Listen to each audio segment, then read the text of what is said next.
My 6-year-old son stood up in front of his entire first grade class and told them his father never wanted him. I did not know it happened until the school called me. And when they told me what Daniel said next, what my husband did when they called him in, I want you to know that some people in my life still think what I did afterward was too far. That I was vindictive. That I let things go nuclear over something that could have been handled quietly, between adults, the way these things are supposed to be handled. I want to know what you think by the time I am done. Because here is what I know. A 6-year-old boy does not stand up at show and tell 23 of his classmates that his father called him a mistake unless he has been carrying that for a while. Unless it has been sitting inside his chest like a stone, and he finally just could not hold it anymore. Theo had been carrying it for 3 weeks before anyone found out. 3 weeks. A 6-year-old. Alone. Let me tell you how we got here. Because this did not start with a phone call.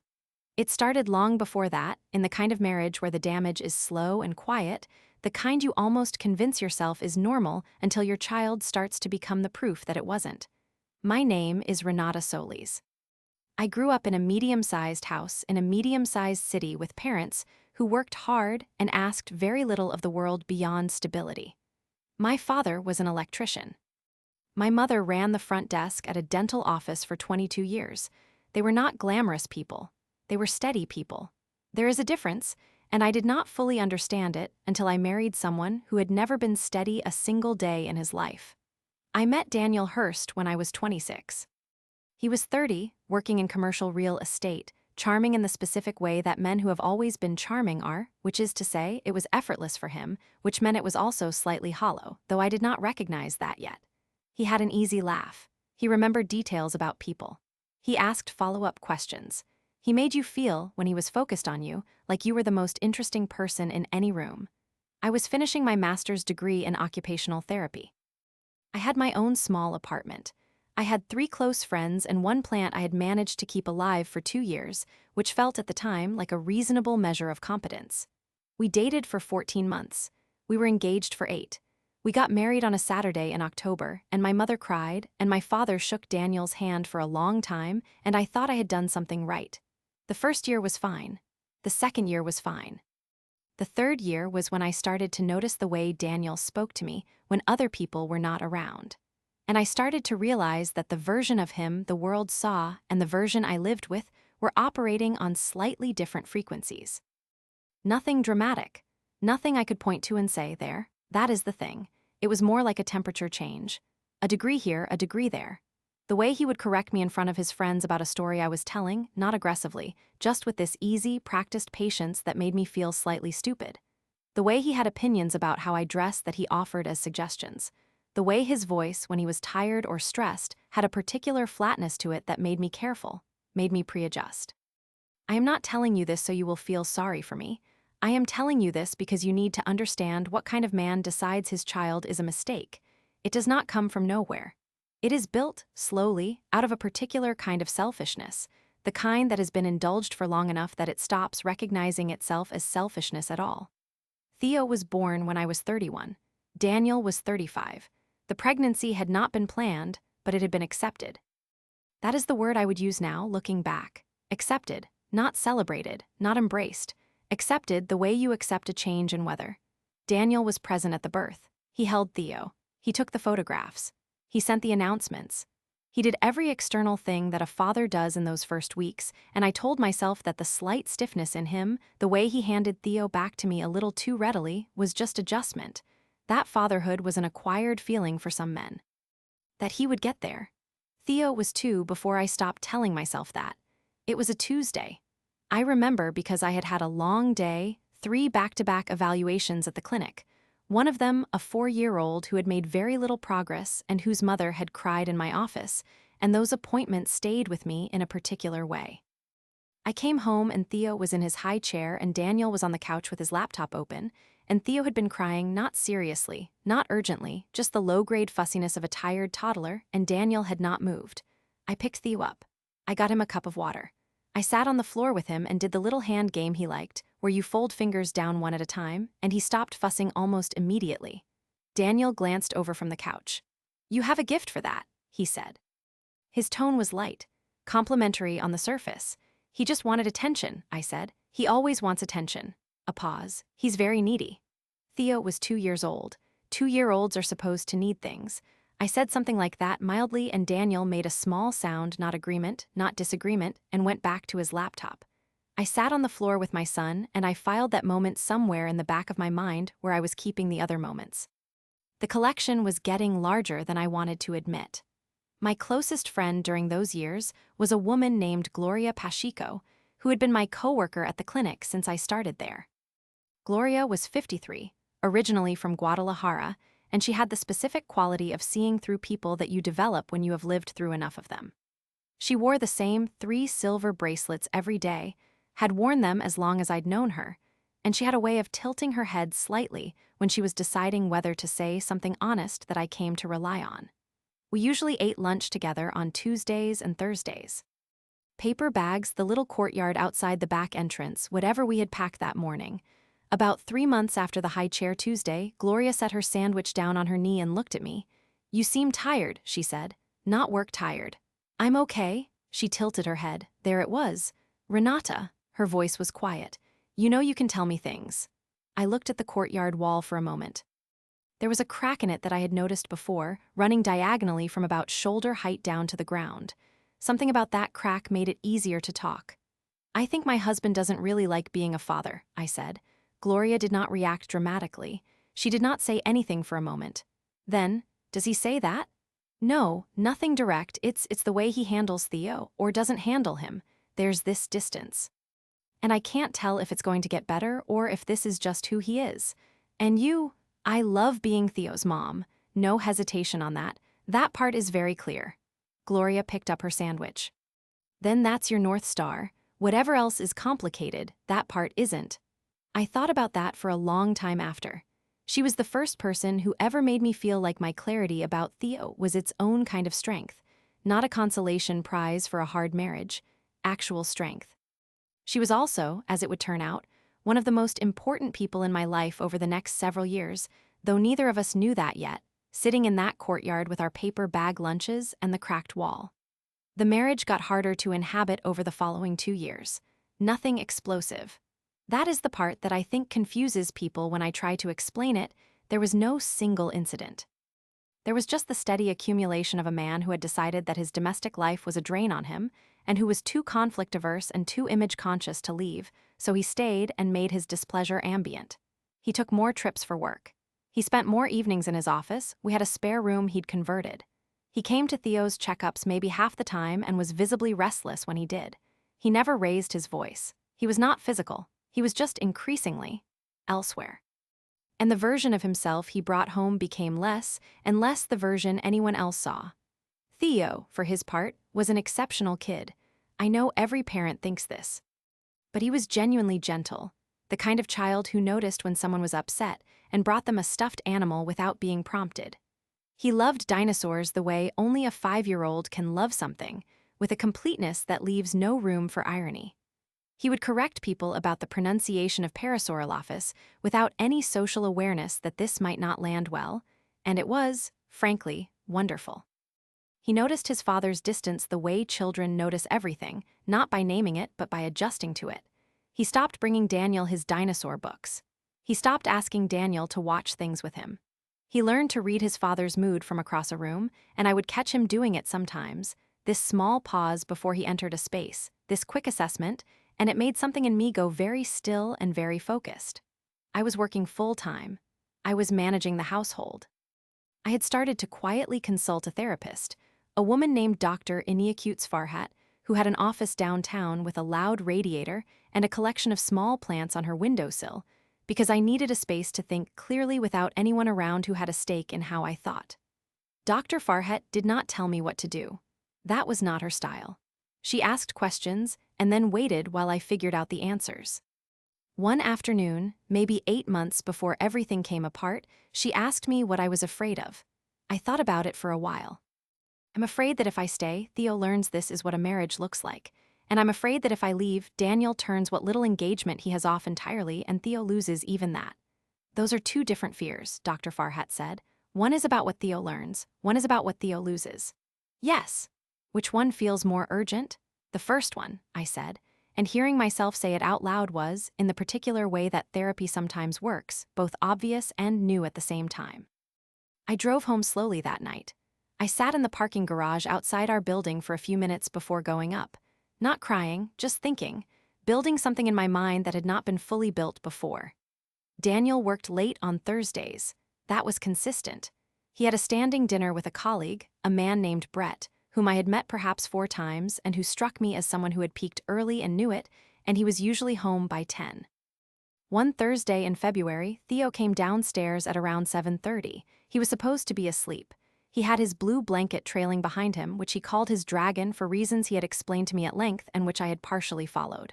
"Mama," he said, "you're supposed to be asleep, buddy." He climbed onto the couch next to me. He was quiet for a minute. Then, "Is Daddy going to come to my show and tell?" Theo's class had a show and tell scheduled for the following week. He had told Daniel about it at dinner, and Daniel had said he would see about his schedule, which was a phrase that in our household had come to mean no. "We'll see," I said. "He said he would see about his schedule." "I know, baby." Theo leaned against me. After a moment, "Does Daddy like me?" There is no version of that question that doesn't take something out of you. I put my arm around him. I said, "Your daddy loves you." Which was the thing I believed I was supposed to say, and which I also believed was at least partially true in some technical, unexpressed sense, even if the practical evidence for it was thin. Theo thought about this. "Okay," he said, in the voice of a child who has decided to take something on faith. He went back upstairs. I sat on the couch for another 20 minutes and did not move. The next morning, I called a family law attorney. Her name was Claudia Vreeland. She had been recommended to me by a woman in my therapy group. Yes, I had also started a therapy group, because Dr. Farhat was once a week and I needed more infrastructure than that. The woman in my group said Claudia Vreeland was the person you called when you were serious. I told Claudia I was not ready to file for anything. I just wanted to understand the landscape. She said that was fine.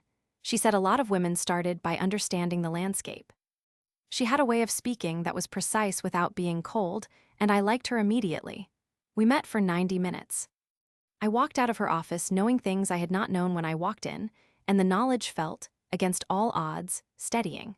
Like putting on shoes before you go somewhere hard. If you have ever been in a situation where understanding your options was the first time in years you felt like yourself, you know exactly what that afternoon felt like. And if you have ever been in that situation and been afraid to take even that first step, I want you to know it was the right step. It is always the right step. The phone call happened on a Friday. I know it was a Friday because Theo had gotten a star chart sticker that day at school for helping his teacher organize the bookshelf, and he had been proud of it in a way that he tried not to show but completely showed, and I had taken a picture of him holding it with this restrained grin. We got home just after 3:30. I was in the kitchen starting dinner, nothing elaborate, the pasta that Theo liked with the butter and the parmesan that he called the snow cheese. Daniel was in his office. He was on a phone call. Theo went into the living room with his backpack still on, which was typical. He liked to decompress for about 15 minutes before anything else happened, and he would usually just sit on the rug and look at a book or do nothing in particular. Daniel's office was adjacent to the living room. The door was not fully closed. I do not know who Daniel was talking to. I have thought about it many times since, and I still do not know for certain. What I know is what the school told me later, and what Theo told me later in pieces over several weeks, in the careful way that children disclose things that have frightened them. He said, "Your son is a mistake. I never wanted him." I was in the kitchen. I heard Daniel's voice but not the words. The wall between the kitchen and his office was thicker. I did not know anything had happened. I made the pasta. I called Theo for dinner. He came to the table with his backpack sticker, and we talked about school and whether Parasaurolophus was faster than Iguanodon, and whether the snow cheese needed more on his pasta, and he said yes. He said nothing about what he had heard. He said nothing for 3 weeks. I have tried to imagine what it is like to be 6 years old and to hear that. To hear your father's voice saying the specific combination of words that tells you the thing you might have suspected, in the way that children suspect things without having language for the suspicion. To have it confirmed not through coldness or absence, those were already familiar, but through sound. His actual voice. The same voice that said good morning and commented on the weather and ordered food at restaurants. That voice. And then to go eat dinner and talk about dinosaurs. Because what else do you do? Where do you put a thing that large when you are 6 years old and the world is still mostly the size of your house? You put it somewhere inside yourself. You carry it. You carry it for 3 weeks, through school days and weekends and bedtime routines and dinner tables where nobody knows what you know, and at some point it gets too heavy to carry alone. Theo's class had show and tell on a Wednesday. The theme that week was something important to you. The teacher, a woman named Ms. Adiz Enwasu, had sent home a note about it. Theo had decided to bring his sticker chart, which he had been collecting since the beginning of the school year and which had, by then, 41 stars on it. He stood up. He showed the class his sticker chart, and then he put the chart down on the desk, and he told them what he had heard. Ms. Enwasu told me later that he was very calm, that his voice was steady, that he used the exact words he had heard, in his father's exact cadence, the way children do when they have been quietly rehearsing something, that the classroom went from the normal low-level noise of 23 first graders to something much quieter. She pulled him gently aside after and asked if she could give him a hug. He said yes. She said she was going to call his mom. The school called me at 11:14 in the morning. I was between appointments. I stepped out into the hallway. The school counselor, a man named Mr. Oberaez, said, "Mrs. Hurst, I'm calling about something Theo shared in class this morning. He's okay. He's with Ms. Enwasu right now and he is okay, but I need to let you know what he said." He told me. I stood in the hallway of the clinic with my hand flat against the wall. "We also reached out to his father," Mr. Ez said. His voice had a particular quality to it, measured, professional, but with something underneath. His father's reaction, and that is when I stopped being someone who was waiting to see how things would go. Daniel's reaction, when the school called him, was to ask them not to contact his workplace again. That was what Mr. Ez told me. Not, "Is my son okay?" Not, "What can I do?" Not even the performative version of concern that some men produce when they are caught in something. He asked them not to call his workplace. I stood in that hallway for another moment after Mr. Ez finished telling me. My hand was still flat against the wall. The radiator near the supply closet was making its usual sound. "Thank you for telling me," I said. "I'm leaving now to pick him up." I told Gloria I had a family emergency. She took one look at my face and walked me to my car. "Do you need me to come?" she asked. "No, I've got him, I just need to get to him." She put her hand on my arm. "Call me tonight." I drove to Theo's school with the particular focus that crisis produces, a narrowing of the world to the next necessary thing. Get to the school. Get to Theo. Everything else was later. He was in Ms. Enwasu's classroom, sitting at a small table with a cup of water and a book about frogs that she had clearly provided as a comfort object. Ms. Enwasu was at her desk, and when I came in she stood up and met me near the door. "He's okay," she said quietly. Her voice had a warmth to it that made my chest feel something complicated. "He was very brave this morning, very calm." I know he was. I looked at him across the room. He had not noticed me yet. He was looking at the frog book with the focused attention he brought to anything he was reading. "Thank you for being with him." When Theo looked up and saw me, he closed the book very carefully. He always treated books like they were alive and walked over. He did not run. He walked, with a kind of composure that no 6-year-old should have to produce, and when he reached me, he leaned against me and I held him. He did not cry. Neither did I then. That came later in the parking lot after I had him buckled in the back seat and he had fallen asleep against his window, and I sat in the front with both hands on the steering wheel and did something that I will not describe in much detail except to say that it lasted about 4 minutes and then it was done. I called Daniel from the car. He picked up on the third ring. "The school called you," I said. A pause. "I'm in the middle of something." "I know, this is going to be quick." I kept my voice level. I had found over the years that the leveler I was, the more it unsettled him. He expected a particular register from me in conflict, and I had stopped providing it. "I need you to be home by 6. We need to talk about what happened today." Another pause. It was blown out of proportion. That sentence. I have thought about it many times since. Not "I'm sorry," not "I need to explain." Not even, I didn't mean it the way it sounded. It was blown out of proportion. As though the problem was the school's handling of it. As though the problem was anything other than what it was. 6 o'clock, I said. "Please." I hung up. I looked at Theo in the rearview mirror. He was still asleep, his cheek against the window, his dragon blanket somehow already in his lap. I must have grabbed it from his backpack without thinking, the way your hands do things when your mind is elsewhere. I took him home. I made him a grilled cheese because it was his comfort food and it was mine too, and we sat at the kitchen table and I asked him gently if he wanted to talk about what happened at school. He thought about it. I just wanted to tell them something true, he said. I nodded. I know, buddy. Is Daddy going to be mad? I'm going to handle Daddy. I said it the way I meant it, not as reassurance. As fact. Theo ate his sandwich. He asked if we could watch a dinosaur documentary after. I said yes. We watched 40 minutes of it on the couch, his feet in my lap, and I kept my phone face down because I knew that if I looked at it I would spiral, and Theo needed me present. Daniel came home at 6:18. He walked into the living room, registered the documentary, and his expression did something careful and managed. Can I talk to your mom for a minute, bud? Theo looked at the television. The Spinosaurus part is almost done. Theo, Daniel said. I put my hand on Theo's shoulder. Pause it for now. You can finish it after dinner. I kept my voice easy. Go play in your room for a little bit, okay? Theo took the remote. He paused the documentary with the precision of someone who has marked their place carefully. He slid off the couch and went upstairs without looking at his father. Daniel and I stood in the living room. He started with the prepared version. I could tell it was prepared because it had a shape to it, a structure, the way things do when someone has rehearsed them in the car. He said he did not remember the conversation. He said he had been stressed and possibly venting, and that if he had said something like that, it had come out wrong. He said Theo should not have been in a position to overhear adult conversations. He said the school had overreacted. I let him finish. Then he heard you say he was a mistake and that you never wanted him. He has been carrying that for 3 weeks. He is 6. Daniel's jaw tightened. I said it came out wrong. It didn't come out wrong. You said what you said and he heard it, and now we are here.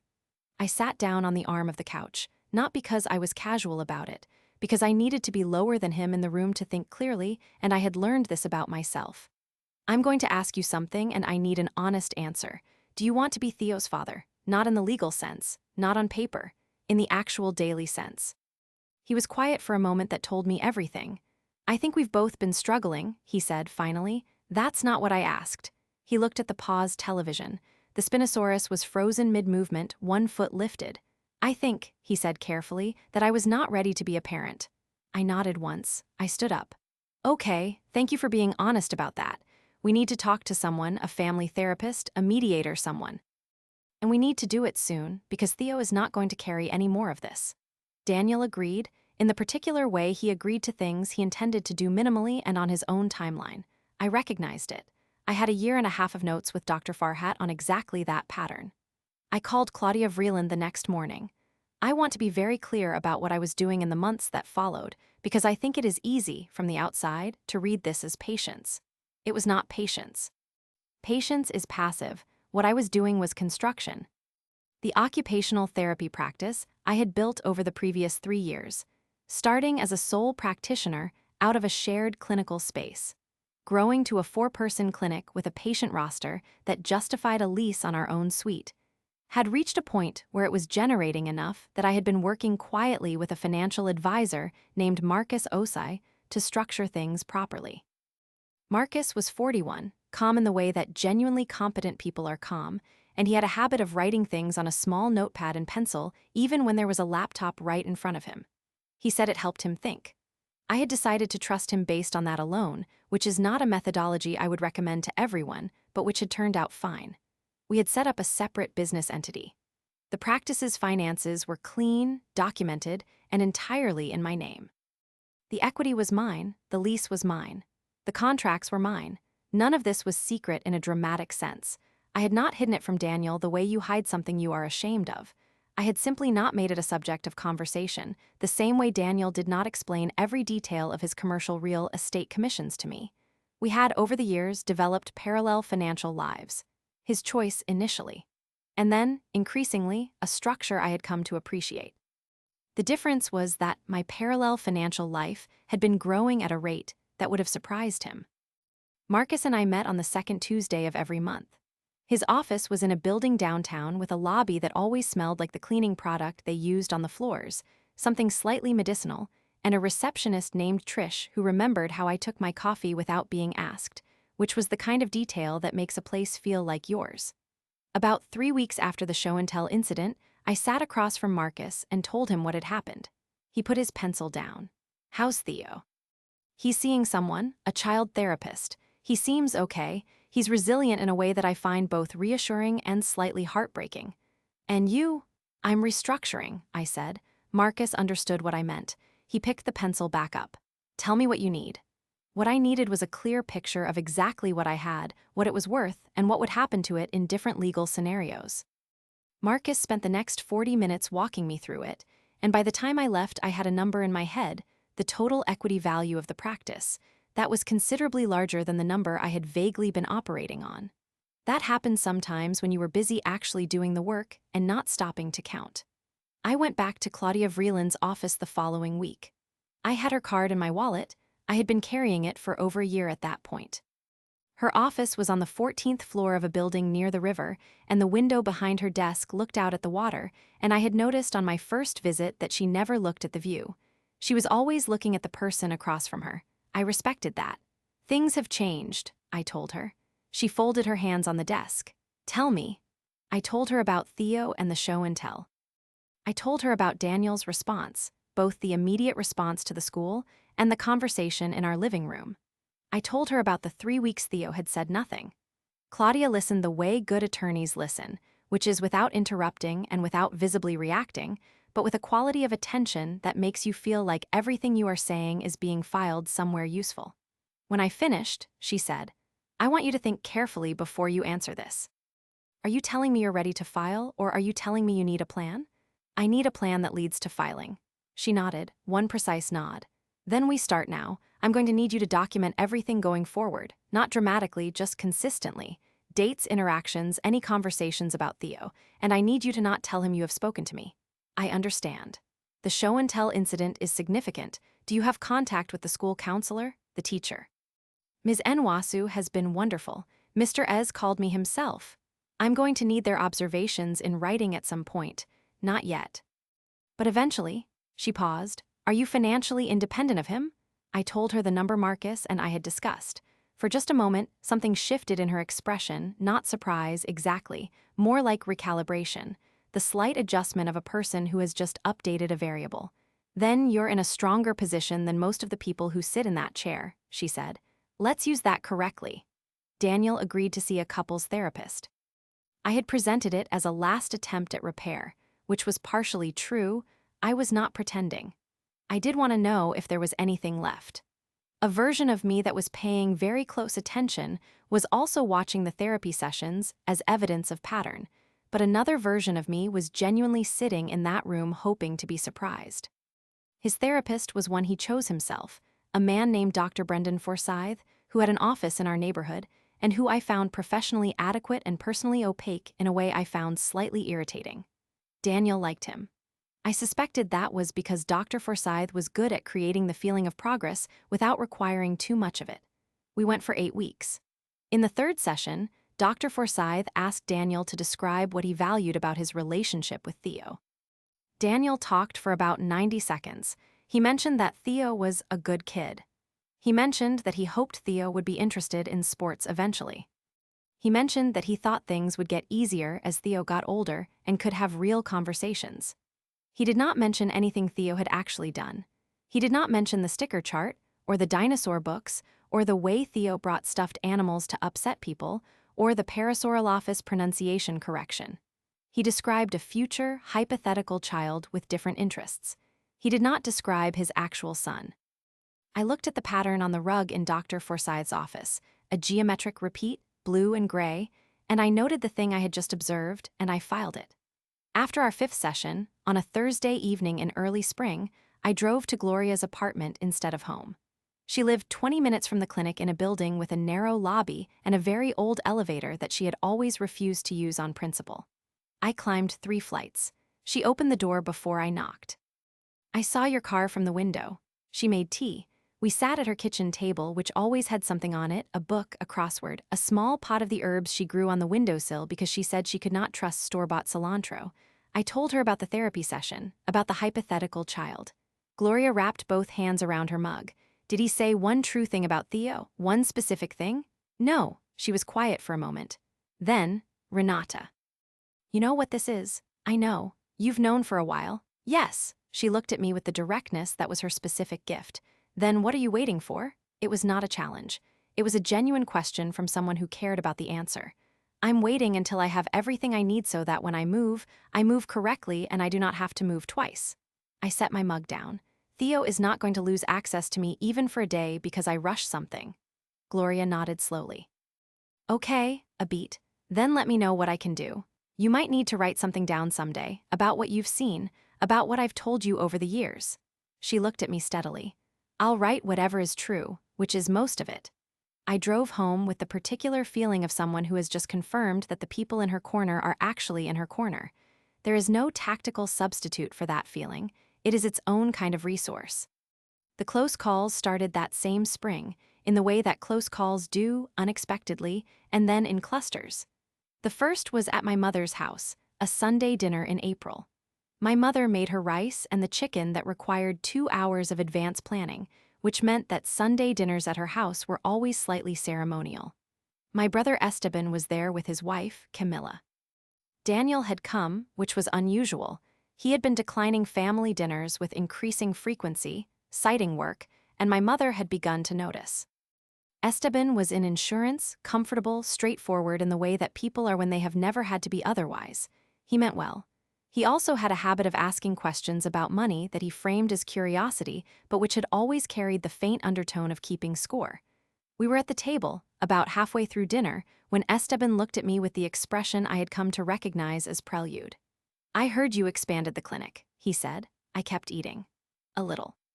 How many people are you up to now? 4 practitioners, 2 admin. I said it the way you say what time it is. Esteban looked at Camilla. Something passed between them that I chose not to interpret. That's significant. His tone was not exactly admiring. It had the shape of admiring but the content of something else. What's the overhead on a setup like that? Manageable, I said. My mother from her end of the table said, Esteban, let her eat. Daniel had not looked up from his plate. He had the particular stillness of someone who was aware a conversation was happening, but had decided not to participate in it. I noted that too. After dinner, while my mother and Camilla were in the kitchen and Daniel had taken Theo to the backyard, Esteban found me on the back porch. He leaned against the railing. Renata, seriously, you're doing well. Thank you. I mean, he paused. How well are we talking? I looked at the yard. Theo was showing Daniel something near the fence, a flower, maybe, or an insect. Daniel was crouching down, looking. One of those functional fatherhood moments, performed correctly, that coexisted so strangely with everything else. Well enough, I said, because Camilla and I have been thinking about some investment opportunities and I thought maybe we could. I'm not in a position to talk about that right now, Esteban. I turned to look at him. My voice was friendly. But I appreciate you thinking of me. He looked slightly deflated in the way that people look when a door they expected to open does not. He went back inside. That night I texted Marcus, adding a provision to the business structure discussion. Let's talk this week. He replied, Tuesday. I replied, Tuesday. The door stayed closed, and I had just confirmed something useful about who would try to open it. The second close call was harder. About 6 weeks later, I ran into Daniel's sister, a woman named Vivienne, at a coffee place near the clinic. This was not planned. She was there when I arrived, and there was exactly one moment where we both considered pretending we had not seen each other and then decided against it, the way adults sometimes do when they are not ready for a confrontation but are also too old for certain avoidances. Vivienne was 42. She was the person in Daniel's family who I had genuinely liked at the beginning. She had a dry humor and a bluntness that I had initially mistaken for honesty. What it actually was, I had come to understand, was a way of delivering her own interests with the stylistic veneer of candor. She was the one who had told me, 3 years into my marriage, that Daniel had not wanted to move to our neighborhood but had gone along with my preference, framed as a gesture of love, when in fact what it had been was a negotiation tactic she was reliably informing me of 3 years late, for reasons I had never fully decoded. She bought me a coffee. I let her, which I almost did not. We sat at a small table near the window. You seem different, Vivienne said. Different how? Her head tilted, more settled, like something's been decided. I picked up my coffee. Things have been hard, but Theo's doing well. I heard about the school thing. Her voice had something careful in it. Daniel told me. What did he tell you? A pause. She was deciding how much. He said it was taken out of context. I nodded once, slowly, the way you nod when you are not agreeing with something but you are choosing to file it rather than argue it. How are things between you two? She asked. We're working on it. She looked at her cup, turned it slightly on the saucer. She had a silver ring on her right hand, she always wore it, and she twisted it once, which I had noticed she did when she was deciding whether to say something she had been sent to say. "He's worried," she said finally. "About the business, your business. He feels like he doesn't know what's going on with it." There it was. I had been expecting something along these lines for a while, not from Vivienne specifically, but from that direction. Daniel did not ask me directly about the practice's finances. That was not his style. His style was to gather information sideways, through people who could approach it as concern rather than interrogation. I looked at her pleasantly. "He's always welcome to ask me. You know how he is, he doesn't want it to feel adversarial. Tell him to ask me, I'm his wife. It doesn't have to be adversarial." I took a small sip of coffee. "Vivienne, I appreciate you and I know you love your brother, but I'm not going to talk about my business finances through a relay." She looked at me for a moment, then she laughed, a short, real one. "Fair." She asked about Theo's dinosaur phase. I told her about Parasaurolophus. She laughed again, and for about 15 minutes we were just two women having coffee, and it was almost what it used to be. Then I drove to Claudia's office and told her about the conversation. Claudia wrote something on her notepad. "He's gathering information." "Yes. How current is your business valuation documentation?" "Marcus updated it last month." She looked up. "Good, keep it that way. Monthly." She paused. "He doesn't know the number?" "He has a number in his head. It's not the right number." Her pen tapped the notepad twice. "Then let's make sure the documentation is airtight before he finds the right one." I left her office and walked to my car and stood next to it for a moment in the afternoon light. The river was visible from the end of the street, a gray-blue strip between buildings. I thought about the conversation with Vivienne, the ring twisting, the relay. Daniel was not a stupid man. He was beginning to sense the outline of something even if he could not see its contents yet, which meant I needed to move with slightly more precision than I had been. I called Marcus from the car. "I need the valuation locked down and the operating agreement reviewed," I said. "And I need it done before the end of the month," Marcus said. "I'll have it for you by the 22nd. Are you sure you want to do it that fast?" "I'm sure." A brief pause. I could hear him writing something, in pencil probably. "All right, I'll make it work." I was already thinking about what came next. The thing about building something in stages is that you always know which stage you are in. I was at the end of the quiet stage. What came next was going to require more from me, more precision, more nerve, more willingness to watch things get harder before they got resolved. I was ready for that. I had been getting ready for it for a long time. The third close call happened in a way I had not anticipated, which is the nature of close calls. If you could anticipate them fully, they would just be plans. We had Theo's end-of-year school celebration in early June. Ms. Nwasu had organized a small outdoor gathering for families, picnic tables on the school lawn, the children performing a short program they had been rehearsing for 3 weeks. The entire thing designed with the specific loveliness that good teachers deploy when they want families to see what they have been building all year. I arrived early, as I always did. I found a spot at one of the tables near the back, which gave me a sightline to the whole lawn. Daniel arrived about 10 minutes later and sat next to me, and I registered the slight performance of it, the hand briefly on my back, the eye contact with another family at the adjacent table that communicated. "We are fine, we are here together, everything is normal." Theo performed with his class. He had a section where he presented a fact about frogs. He had pivoted from dinosaurs to amphibians for approximately 3 weeks before returning fully to dinosaurs. But the frog fact had been prepared during the pivot period, and he delivered it with the focused precision of someone who considers accuracy a courtesy to the audience. I took a video on my phone. Afterward, families mingled. I was talking to a woman named Suzanne, another school parent, pleasant, someone I had spoken to at pickup occasionally, when I heard Daniel, 2 tables away, in conversation with someone I did not recognize. Not the words. The tone. It was the particular register he used when he was telling someone his version of things. A certain smoothness, a lowered key. The voice that he had always reserved for making the story come out the way he wanted it to. I excused myself from Suzanne and moved closer, not obviously. I was getting another napkin from the stack at the end of the table. "She's always had a very independent streak," Daniel was saying, "which I've always supported. I just feel like recently we haven't been on the same page about the family's direction." The man he was talking to was nodding with the empathy of someone who does not know enough to evaluate what he is hearing. I took my napkin and went back to my table. Ms. Nwasu found me about 20 minutes later as families were starting to leave. She touched my elbow lightly. Mrs. Solis. Do you have a second? We moved slightly away from the crowd. I just wanted to check in, she said. Her voice was low and warm. About Theo and about you. We're both okay. Theo has been seeing someone, a therapist. He seems lighter lately. Ms. Nwasu nodded. He is, I can see it. She paused. I don't want to overstep, but I wrote down what happened at show and tell, what he said exactly and what I observed. I have it in my files, I want you to know it's there. I looked at her. She had the quality of someone who understood more than she was required to understand in her professional role, and who had made a quiet, personal decision to use that understanding carefully. Thank you, I said, and I meant it in more ways than it was possible to convey in a school lawn in early June. She squeezed my arm once and went back to her students. I found Theo near the fence, predictably, showing a smaller child the difference between two types of grass. I stood back and watched him for a moment. He was patient with the smaller kid in a way that was completely natural, no performance to it, pointing and explaining with complete seriousness. I thought, whatever happens, he is going to be fine. He is already fine in the ways that matter most.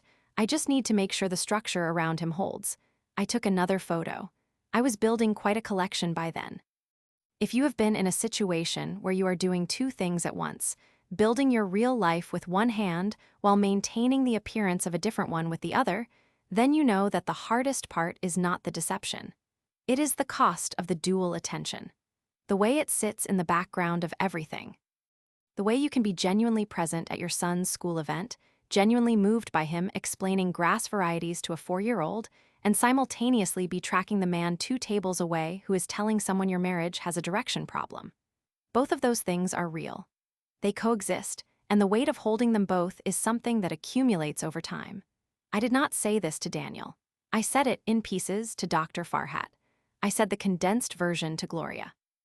And once, briefly, to Claudia, not because it was legally relevant, but because Claudia had looked at me on my way out one afternoon and said, "Are you sleeping?" And I had answered honestly.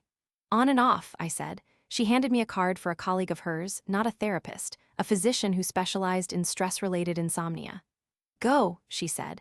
It sounded less like a recommendation and more like a prescription, and I appreciated the register. I went.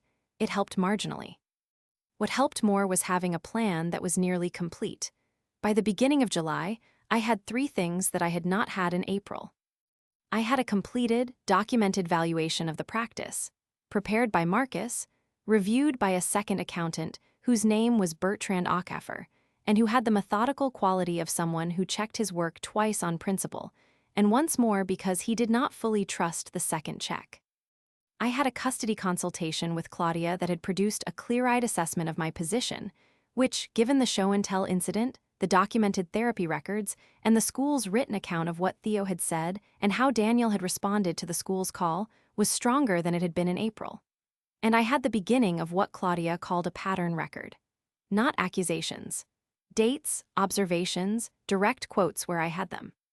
The kind of document that does not look like much until you lay it next to the other documents, and then it looks like exactly what it is. A portrait of a man who was not present in any of the ways that counted. I also had something I had not anticipated, which arrived in a text message from Vivienne on a Tuesday evening in mid-July. She said, "I think you and Daniel need to actually talk about the business stuff, not in a relay. I may have overstepped with how I framed that, and I'm sorry. I just think if you don't get ahead of it, it's going to get worse." I read it 3 times. There was something genuine in it. The apology felt real, the way real apologies have a specific texture that performative ones don't. Vivienne was someone who was loyal to her brother, but who was not underneath that, a person without her own sense of what was right. I replied, "Thank you. You didn't overstep." And I agree. What I understood from her message was that the pressure on Daniel's side had been building in a direction. That someone, Vivienne or Daniel, or some configuration of the two, had reached the point where the informal intelligence gathering was giving way to a desire for a more direct confrontation. Which meant it was time, not for the confrontation, for the tests. The first test was modest enough that you might not recognize it as a test. That was the point. We were at dinner, the 3 of us, a Wednesday in late July. I had cooked, which I did about 4 times a week, nothing elaborate that night, a simple chicken that Theo liked because it had what he called the orange sauce, which was just a light reduction I made with orange juice and a small amount of honey. Theo had eaten quickly and asked to be excused to go finish a drawing he was working on, which was, as I understood it, a very detailed illustration of a Brachiosaurus eating from a tree. He had been working on it for 2 days and was in the final stages. Daniel and I were alone at the table. I refilled my water glass, set it down, and then, in a voice that was completely conversational, I said, "I want to talk about something regarding Theo's future." Daniel looked up from his plate. "I've been thinking about setting up an education fund," I said. "Something structured. A dedicated account for his schooling, college, whatever he ends up needing. I'd like to start it with $50,000 from my practice income. I want your name on it too. $50,000. Not a large number relative to what the practice was generating. Not nothing. A reasonable, moderate parental gesture." Daniel set his fork down on the plate. "Where would that come from?" "From the practice." "How much is the practice generating?" I looked at him steadily. "Enough to do this comfortably." He was quiet for a moment. His expression did what it sometimes did when he was trying to calculate, a slight tension around the eyes, a particular stillness. "I don't think now is the right time for something like that," he said. "Things are unsettled." "Unsettled how?" "Between us, it wouldn't make sense to make major financial moves right now." I waited. He said, "Let's revisit it when we're in a clearer place." I nodded. I said, "Okay." I cleared the plates. I loaded the dishwasher. I went upstairs and looked at Theo's Brachiosaurus drawing, which he showed me with the focused pride of someone presenting a completed work. "The tree is good," I told him. "You got the leaves right." He looked at it critically. "The neck might be too long." "Brachiosaurus necks were very long. I think you're accurate." He considered this, then accepted it. I sat on the edge of his bed until he was almost asleep, and then I went to my room and I wrote down exactly what Daniel had said, with the date and the approximate time, and I filed it under what I had started calling, in my own private shorthand, the record. He had been given a simple, modest opportunity to do something for his child. He had declined it, not because of the money, but because of what agreeing might imply about the practice's finances. His first move had been to extract information, not to act like a father. I had wanted him to pass that test. I really had. I called Claudia the next morning. "How did it go?" she asked. "Exactly as expected." A pause. "He tried to find out how much the practice makes. Did you tell him?" I said enough to do this comfortably. A brief sound from her end, not quite satisfaction, more like confirmation. "Good. We're going to need the valuation documentation accessible when the time comes. Is Marcus ready to produce it on short notice?" "I'll ask him." "Ask him," Claudia said, "and document last night carefully, the specific language he used." I already had. The second test required more from me, and I want to be honest about that. Because the first test had been almost clinical, a controlled question with an observable result. The second test involved telling a partial truth to someone I had trusted with most of the truth for years and watching what they did with it. That is a different thing. It costs something different. My mother hosted a birthday dinner for my father in early August. He turned 68, which they were treating as a milestone, the kind of family gathering where everyone comes because the number is large enough to generate obligation. My brother and his wife, Daniel and Theo and me, my father's sister who lived 3 hours away, 2 of my parents' longtime friends. My mother had made everything. The dining table had been extended with the leaf she kept in the garage, which only came out for events, and the house had the particular smell of a meal that has been in preparation since morning. About 40 minutes in, after the first round of food and before the cake, my father's sister, a woman named Lorna, who I had always been fond of but who had a way of saying things in the spirit of helpfulness that occasionally landed otherwise, asked me how the clinic was doing. "Really well," I said. "I remember when you started it, your mother was so worried." Lorna smiled at my mother. My mother made a small sound that could be interpreted multiple ways. "It's grown," I said. "I'm proud of it." My brother was looking at me from across the table. "Renata," my mother said, in the particular tone that meant she was about to make a helpful suggestion, "have you thought about bringing a partner in, sharing the risk a little?" "The risk is manageable," I said. "I just mean it's a lot to carry alone." "I'm not alone. I have a very good team." Daniel, to my left, had been quiet. He took a small drink of water. I made a decision, a calibrated one prepared in advance. "We actually had a formal valuation done recently," I said, conversationally, mildly. "For planning purposes, Marcus suggested it." I let that sentence sit for a moment. It came back higher than I expected. The table had a quality of listening that it hadn't had a moment before. How much higher? My brother asked. I named a number, not the real number. A number that was real in the sense that it had existed in one document at one point in time, not the current valuation, but a previous one. Still significant, still enough. My mother's hands moved to her napkin. Lorna's eyebrows rose. My brother looked at his wife. And Daniel, I was watching Daniel, did something very specific with his face. He was good at managing his expressions. I had years of practice reading him. What happened in that moment was a rapid sequence. Surprise, recalibration, and then a kind of deliberate smoothing. The smoothing was the thing, it was performed. He was deciding in real time what reaction to display. He said, "You hadn't mentioned that. We don't have to share every number with each other," I said pleasantly. "But since we're being open." The conversation moved on, the way family dinner conversations do, lurching toward the cake. But something had changed in the room's atmosphere. I could feel it in the way my brother refilled his drink without being asked. In the way Daniel became, for the rest of the evening, slightly more present, slightly more attentive, the attention of someone taking inventory. In the car on the way home, while Theo slept in the back seat, Daniel said, "Why didn't you tell me about the valuation? Would you like to know more about it?" "Yes, obviously." "Then ask me, formally, through whatever process makes sense." I kept my eyes on the road. "I'll answer anything you ask." He was quiet for the rest of the drive. When we got home, he took Theo upstairs, actually carried him from the car, which was one of those moments that made the whole thing more complicated than simple, the way real life always is, and I stood in the kitchen for a moment in the dark. I had told a partial truth and watched it land. That told me everything I needed to know about what he had been thinking. He had not said, "I'm so proud of you." He had not said, "That's incredible." He had run a calculation. I sat in the car in the garage for 10 minutes after I came back down to get my bag. Not crying, just processing. Part of me had genuinely hoped in some small, unguarded corner of myself that he would surprise me. That the number would change something. That some version of the man I had married at 28, the one with the easy laugh and the remembered details, would surface and say, "You built that. That is amazing. I am sorry for everything." He hadn't. And now I knew. I walked back inside and texted Gloria, "Test 2 done." "Can we talk tomorrow?" She replied at 11:17 at night. "I'll be at the table by 7. Gloria and I met at her kitchen table at 7:05 the following morning. She had made coffee and there was bread and the little pot of jam she kept that was a specific brand from a shop near where she grew up, which she ordered online now, and which she brought out for conversations she considered serious.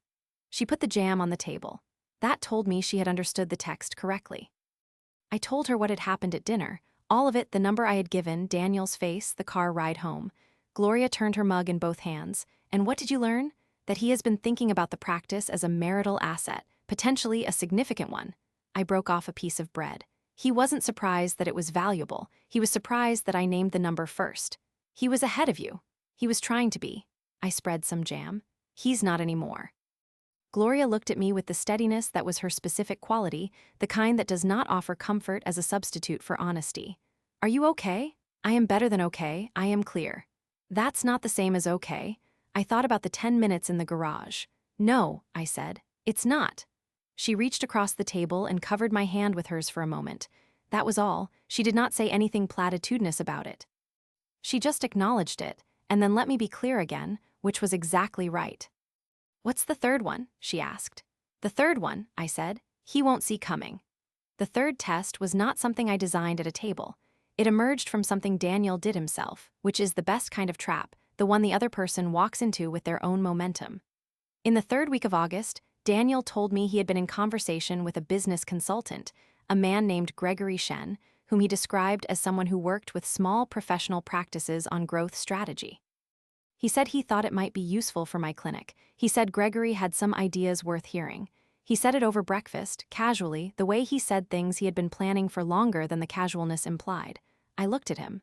"You found a consultant for my clinic?" "I thought it might be helpful. Gregory knows the healthcare space." "Did you give him any information about the practice?" "Just general parameters, nothing specific." I poured myself more coffee. "I already have advisors, Daniel." "I know, I just thought a second opinion. I appreciate the thought." My voice was even. "But I'm not interested in bringing in someone I don't know who was found by someone other than me." He nodded, dropped it, finished his breakfast. I called Claudia from my car 20 minutes later. "He found a consultant," I said, a pause. "For your practice?" framed as helpful, framed as a second opinion. Claudia's voice had the quality it got when she was thinking fast. Did he say who it was? Gregory Shen. I'll look into him, a beat. Renata, he is building a case for asset evaluation. This is pre-divorce maneuvering. I know. How close are you to ready? Close. Get closer. Her voice was firm but not unkind. I need 3 things from you by the end of the month: the updated valuation from Marcus, the documented record of the last 6 months. And I need the school's written account from Ms. Nwasu and Mr. Ez, if you can get it through appropriate channels. A pause. Can you get those? Yes. Then we are nearly there. I drove back toward the clinic with the feeling of someone who has reached the final stretch of a very long road and can see, distantly but clearly, where it ends. Not with relief, with readiness. And because I wanted the 3rd test to be on my terms rather than his, I decided to give him one final opportunity. One last clean chance to be someone other than who he had consistently shown me he was. I planned it carefully. I told Daniel I wanted to take Theo to my parents' house for the last weekend of August, just the 3 of us, I said. A family trip. He agreed. What I had arranged, quietly, was something slightly different. I had asked Marcus to prepare a 1-page summary, not the full valuation. A summary, in plain language, that showed what the practice was worth and what it generated annually. Clean, factual, entirely accurate. On the Friday evening before the trip, I put the summary on the kitchen counter. I went upstairs to finish packing Theo's bag. I left Daniel alone with it for 45 minutes. When I came back downstairs, the summary was exactly where I had left it.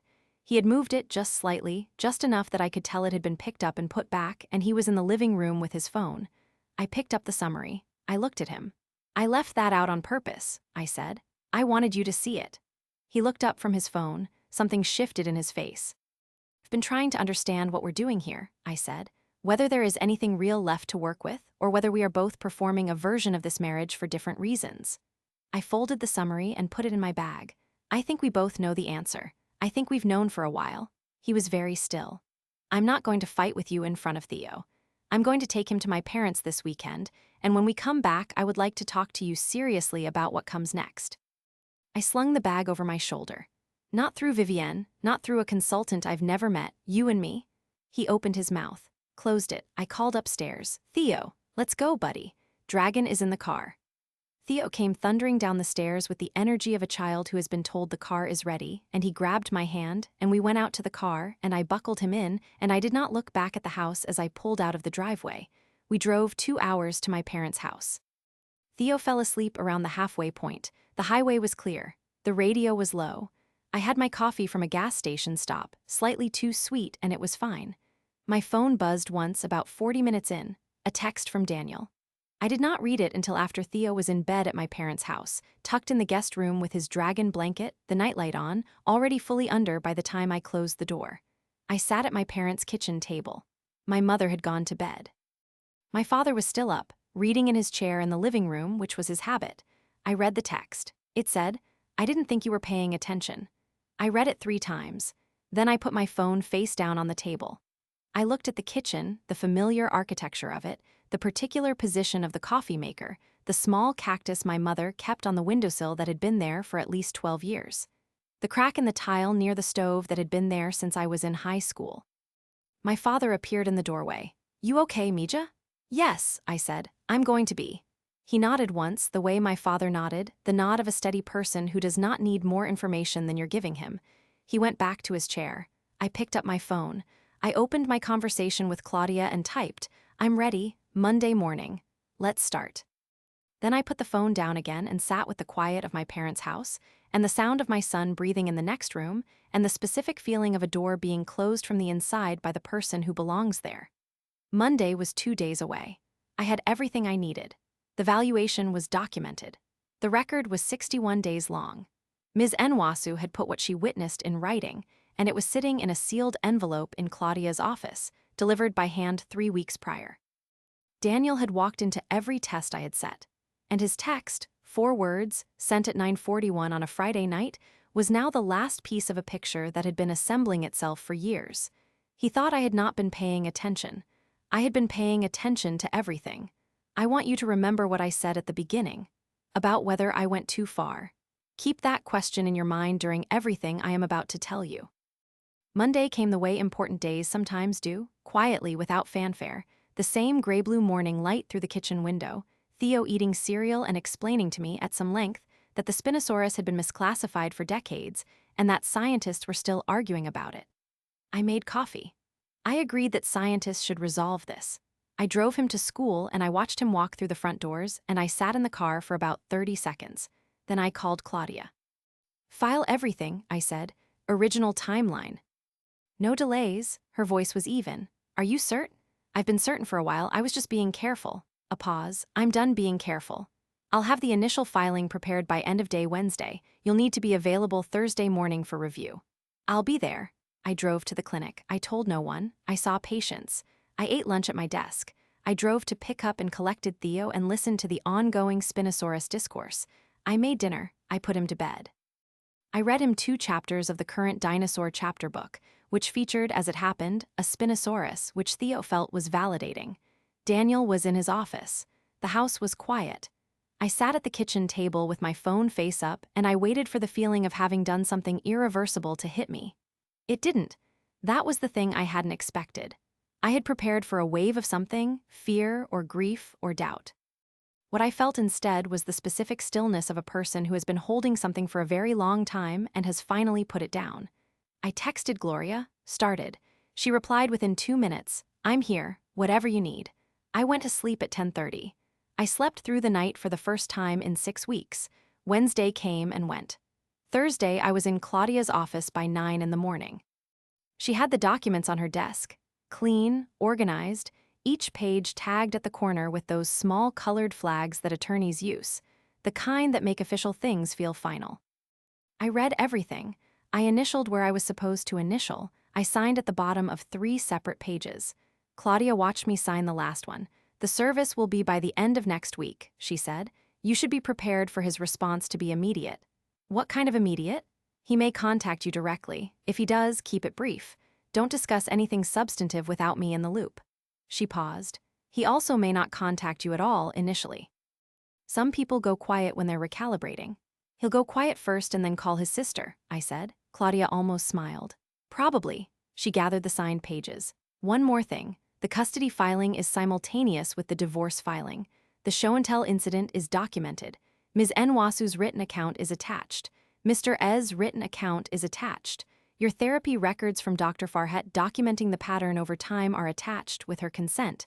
She looked at me directly. "The picture is clear, Renata. The picture has been clear for a while. We are simply now presenting it formally." I drove back to the clinic. I had a 9:45 evaluation and I did not want to be late. Daniel was served on a Friday. The following Monday, he called me from a number I didn't recognize. He had already gotten an attorney, which I had expected, and his attorney had advised him not to call me from his regular phone, which told me the attorney was at least competent enough to make that call. I let it go to voicemail. The message was brief. He said he thought we should talk before this went any further. He said there was no reason for it to be adversarial. He said he was willing to be reasonable. I did not call back. I texted Claudia the number and she handled it. The following week had a particular quality to it, the quality of things moving on tracks you have laid, the strange relief of being a passenger in a process you designed. Claudia and his attorney exchanged correspondence. Marcus prepared additional documentation at Claudia's request. The record I had been building for 61 days was transferred into Claudia's files in its organized entirety. Theo knew nothing. He was 7 by then, his birthday had been in September, and his primary concerns were the Spinosaurus classification controversy and whether the school's new library had the next book in his series. I kept his world stable and his routine intact, and I read him his chapters every night. Vivienne called me once about 10 days after service. I let it go to voicemail. Her message was quiet and strange. She said she wasn't calling for Daniel. She just wanted to say she wasn't surprised, and she hoped Theo was okay. I appreciated it in the complicated way that you appreciate honesty from people who are standing on the other side of something. The attorneys talked. Numbers were discussed. And then, in the way that legal processes sometimes do, the process stalled, not because of the money, and not because of the practice valuation, but because of custody. Daniel's attorney had apparently advised him that the show-and-tell incident, on its own, was a single documented event. That Claudia's supporting documentation established pattern, yes, but that Daniel could construct a counter-narrative of a father who had been present and engaged, who had attended school events, who had carried his son to bed. That the custody determination could be contested. Claudia called me on a Tuesday afternoon, her voice carrying the particular quality of a woman about to say something she has already thought through completely. "He is going to contest custody," she said. I was quiet for a moment. "He doesn't want Theo," I said. "No, but he wants leverage." I sat down. I was in my office, the door closed. The afternoon light was coming through the blinds in those particular horizontal strips. What do? We go to the hearing, we present the documentation we have, and we let the judge decide. A pause. "We are going to request a guardian ad litem, someone the court appoints to represent Theo's interests specifically. The documentation supports it." "When is the hearing?" 6 weeks. I'll walk you through everything before we go in." She paused. "Renata, I want to be direct with you. The evidence we have is very strong, but court is court." "You prepared for it to be difficult." "I've been preparing for difficult for 2 years," I said. "I know, that's why I'm not worried about you." I sat in my office after we hung up and I looked at the horizontal strips of light on my wall. In the waiting room, I could hear Trish offering someone coffee. Outside somewhere, a delivery truck was backing up, beeping rhythmically. 6 weeks. I had 6 more weeks of this particular chapter. I picked up the phone. I called Gloria. "Lunch Thursday?" I asked. "Thursday is chicken day in the courtyard," she said. "Obviously, yes." We ate lunch on Thursday. She brought an extra napkin because she always did, and she listened while I talked through what I knew about the hearing, and she did not offer opinions I had not asked for, and she said 2 things that mattered. The first was, Theo is going to tell his own story in that courtroom, not through you and not through Daniel, through whoever is there to speak for him, and his story is true. The second was, "I'll be wherever you need me, you know that." I nodded. I ate the rest of my sandwich. The crack in the courtyard wall was still there, running diagonally from shoulder height to the ground. I had looked at it so many times that it had become a kind of landmark. The custody hearing was scheduled for a Thursday in late October. Theo was at school. I arranged for my mother to collect him at the end of the day and take him to her house, where he would eat dinner and do homework and be completely unaware that anything significant was happening 4 miles away. Claudia had prepared me as thoroughly as I have ever been prepared for anything. We had done a full walkthrough the previous evening in her conference room, the 2 of us and a junior associate named Priya who was sharp and precise, and asked the follow-up questions that Claudia left space for. We had gone through every document. We had discussed the guardian ad litem's report, which had been submitted to the court the previous week, and which I had read so many times I could have reconstructed it from memory. The guardian, a woman named Dr. Annette Ferris, calm and methodical, who had spent 3 sessions with Theo over the preceding month, had produced something that was professional and careful, and when read all the way through, absolutely devastating to Daniel's position. She had documented Theo's own words. She had documented his affect when discussing each parent. She had documented, with the particular precision of a professional trained to do exactly this, the things a 7-year-old says when he has been asked, without pressure, what makes him feel safe. He had said, "My mom reads to me every night." He had said, "My mom always knows when something is wrong with me." He had said, "When I showed my dad my drawing, he said it was nice and went back to his phone." When I had read that last line the first time, I had set the report down on my kitchen table and looked at the window for about a minute. I drove to the courthouse on a Thursday morning with the documents organized in the bag Claudia had prepared, the gray one, with the sections tabbed. I wore the jacket that fit correctly and the shoes I could stand in for hours, and I had eaten breakfast, which I had not done before any of the previous stressful mornings of the last several months, but which I had made myself do on Claudia's direct instruction. "You think better when you're not hungry," she had said. "Eat something." I had eaten something. The courthouse had the particular quality of institutional buildings, fluorescent overhead, the sound of many conversations held just below their natural register, a smell of recycled air and old carpet. I found Claudia outside the assigned courtroom, and she looked at my face and gave me the small nod that meant we are ready. Daniel was already there, with his attorney, a man named Vincent Carr, whom I had now seen in 2 exchanges of correspondence, and who had the practiced neutrality of someone who had been doing this for a long time and had learned to store his expressions somewhere private. Daniel was in a gray suit I had not seen before. He had gotten a haircut. He looked exactly like the version of himself that he deployed in professional contexts, and I understood that this was the presentation he had prepared. He looked at me when I came in, a long look, the kind that is trying to gauge something. I looked back, pleasantly, and then I looked at Claudia and we moved to our seats. The hearing was not a dramatic proceeding. It was a family court session, which meant a judge, the two attorneys, a court reporter, and us.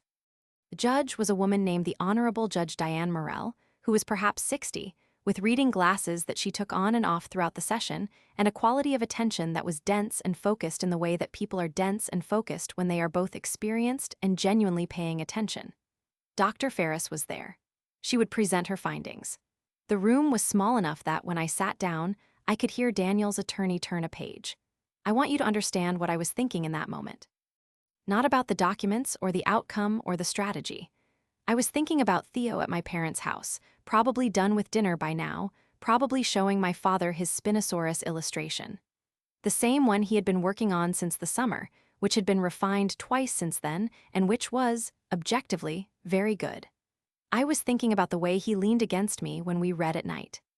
The way he had handled 3 weeks of carrying something enormous by being brave and steady and finally, when it got too heavy, putting it down in front of 23 of his classmates.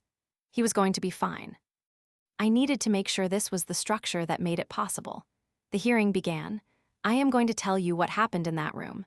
Not every word of it, because some of it was procedural, the kind of back and forth between attorneys that serves important purposes but does not make for forward movement in a story. What I am going to tell you is the arc of it, and the moments that mattered, and what they produced. Claudia presented first. She was methodical and clear, and she did not perform, she simply organized the facts and laid them in order, the way you would lay out a map before a journey. The pattern documentation, the dated record, Dr. Farhat's therapeutic observations, with her professional attestation of the pattern she had observed over 2 years, the school records, Ms. Nwasu's written account, Mr. Ez's written account. Daniel's attorney objected twice on procedural grounds. Judge Morell sustained one and overruled the other without visible variation in her expression. Then Dr. Ferris presented her report. She was methodical in the particular way of someone who knows the weight of what she is saying and does not want her tone to do the work that the facts should do. She presented her methodology. She described each session with Theo. She read directly from her notes. I kept my eyes forward. I did not look at Daniel. But I heard, from my peripheral vision, the moment his attorney leaned toward him and murmured something. A single, brief lean. And then a stillness from Daniel that was a different quality of stillness than the professional stillness he had walked in with. When Dr. Ferris read the line about the drawing, when I showed my dad my drawing, he said it was nice and went back to his phone, I heard, very faintly, a sound from Daniel's direction. Not a word, just an exhale, the sound of something landing. His attorney presented his counter-narrative. It was competent. Daniel had attended school events, there were photographs. He had taken Theo to a baseball game the previous spring. He had been present. He had been engaged in the ways that were visible. Judge Morell listened. She asked 3 questions. Each one, in the specific way of good judges, was not a question but a precise clarification of a point that mattered. Vincent Carr answered the first 2 smoothly. The third question was about the show-and-tell incident. Specifically about the documented response from Daniel when the school called, the request not to call his workplace again. Carr had an answer for this too. It was about professional context, about being in a meeting, about the intention being to follow up through appropriate channels. Judge Morell took off her reading glasses. She looked at the document in front of her. She put her glasses back on. The child's first report of this statement to any adult was made at school, to his teacher, during a structured class activity, she said. And the first concern expressed by the father to the school was not about the child's well-being. Counsel, I have read Dr. Ferris's report in full. I would like to hear from your client directly about one specific section. She turned a page. On page 11, Dr. Ferris documents the child's response to the question, what would you change about your daily life if you could change anything? The child's recorded response was, I would not want to feel like I have to be quiet around my dad. Counsel, how would your client respond to that characterization? The room had a quality of held attention. Vincent Carr said, Your Honor, children's statements in therapeutic contexts. I didn't ask about the category of the statement. I asked how your client would respond to the substance of it. A pause. Carr leaned toward Daniel. Daniel said, in a voice that was controlled but audibly thinner than the one he had walked in with, "I think my son mischaracterized things." Judge Morell looked at him for a moment over her reading glasses. She did not respond to that. She simply made a note.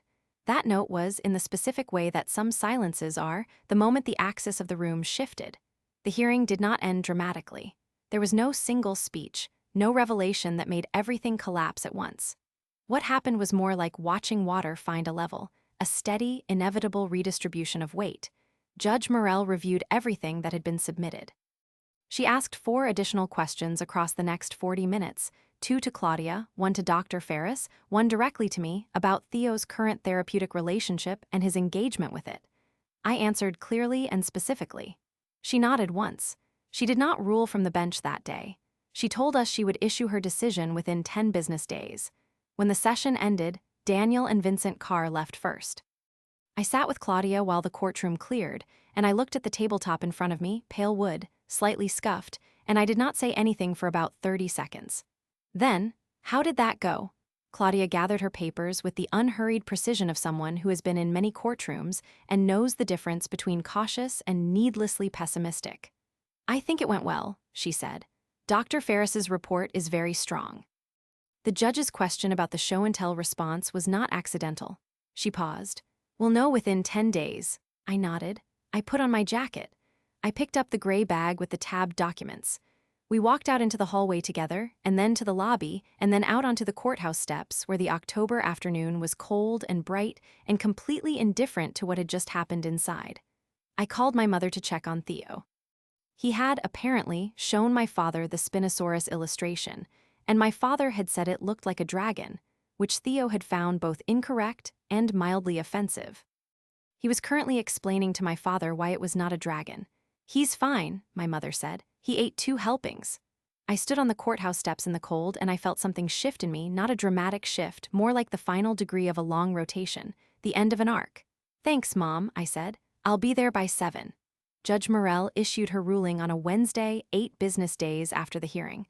I was at the clinic when Claudia called. I took the call in my office, door closed. Primary physical custody awarded to me. Liberal visitation to Daniel, structured through a parenting coordinator. The guardian ad litem, Dr. Ferris, to remain engaged for a minimum of 1 year to support the transition and assess the visitation arrangement. A specific provision that any concerns about the child's emotional well-being during visitation were to be reported to the parenting coordinator and documented. And one more thing. Judge Morell had included in her written findings a direct reference to the show-and-tell incident, not as a standalone event, but as a documented expression of a child's experience of his home environment over time.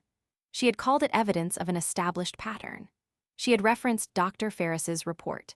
She had noted the documented response from the father when the school called. It was not, legally, a condemnation. Judges don't write condemnations in custody rulings. But it was, in the careful language of a carefully written legal document, absolutely clear about what had happened and who had allowed it to continue. I sat in my office after the call with my hands flat on my desk. The afternoon light was coming through the blinds in horizontal strips again, the same as it had been the day Claudia told me he was going to contest. 2 different versions of that light on either side of everything. I texted Gloria, "We won custody. Primary." She replied in about 4 seconds with a string of words in Spanish that I will not try to reproduce, but which conveyed, with complete clarity, that she was extremely pleased. I typed back, "Lunch Thursday. I'm buying." She replied, "Obviously."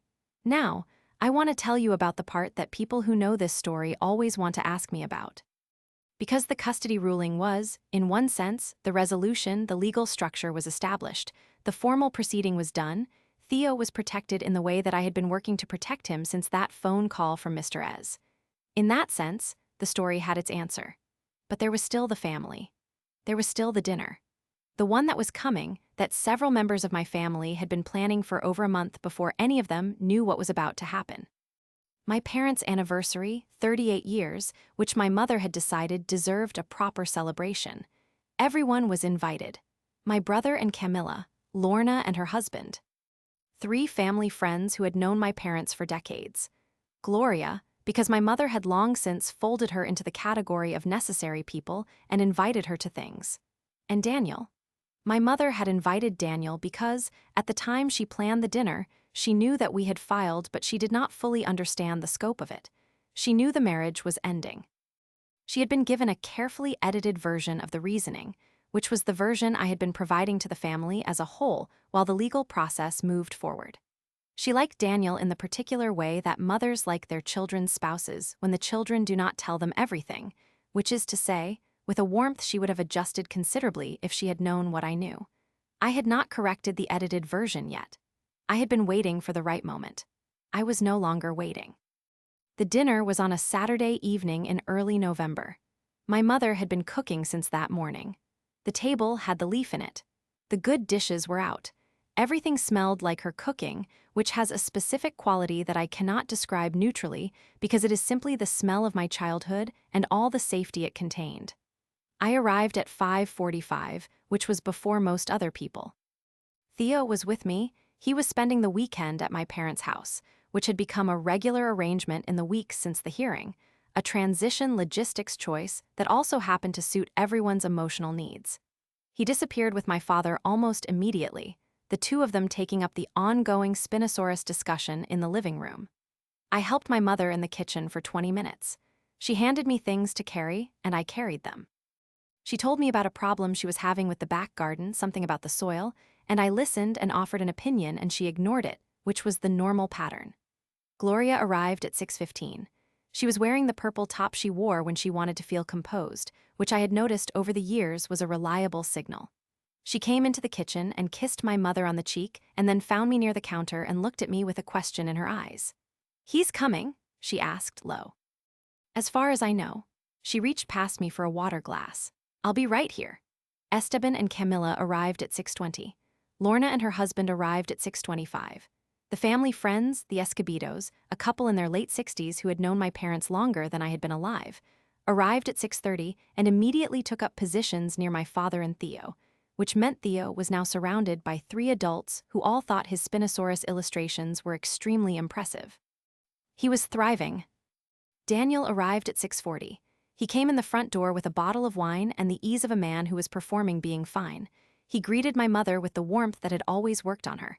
He shook my father's hand.